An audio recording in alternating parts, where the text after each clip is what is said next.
அரியலூர் மாவட்டம் நடுவலூர் கிராமத்தில் ஒரே நாளில் 5 கோவில்களுக்கு கும்பாபிஷேகம். கிறிஸ்துவ பாதிரியார்கள் பங்கேற்பு. ஏராளமான பக்தர்கள் தரிசனம். அரியலூர் மாவட்டம் உடையார்பாளையம் அருகே நடுவலூர் கிராமத்தில் அமைந்துள்ள மிகவும் பிரசித்தி பெற்ற அருள்மிகு ராஜகணபதி, வரசக்தி விநாயகர், மகா மாரியம்மன், வீரனார் மற்றும் ஊருக்கு வெளியே காட்டில் காவல் காக்கும் ஐயனார் கோவில் என 5 கோவில்கள் அப்பகுதி மக்களால் புனரமைக்கப்பட்டு கும்பாபிஷேகம் நடைபெற்றது. கும்பாபிஷேகம் தொடக்கமாக சிவாசாரியர்கள் கணபதி ஹோமத்துடன் யாகசாலை பூஜை தொடங்கியது.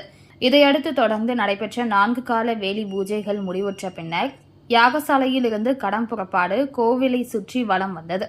இதையடுத்து அருள்மிகு ராஜகணபதி, வரசக்தி விநாயகர், மகா மாரியம்மன், வீரனார் மற்றும் ஐயனார் கோவில் கலசம் மற்றும் பரிவார தெய்வங்களுக்கும் சிவாசாரியர்கள் வேத மந்திரங்கள் ஓதி புனித நீரை ஊற்றி கும்பாபிஷேகம் செய்தனர்.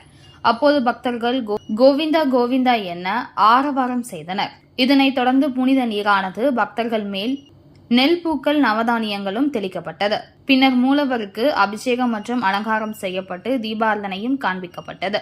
இதில் கிராம நாட்டாமைகள், மண்டகப்படி வகையறாவினர், நடுவலூர் ஜல்லிக்கட்டு பேரவை, மத நல்லிணக்கமாக கிறிஸ்துவ பள்ளி பாதிரியார்கள் ராபர்ட், ஜோசப் தன்ராஜ் உட்பட 5000க்கும் மேற்பட்ட பக்தர்கள் கலந்து கொண்டு சுவாமி தரிசனம் செய்தனர்.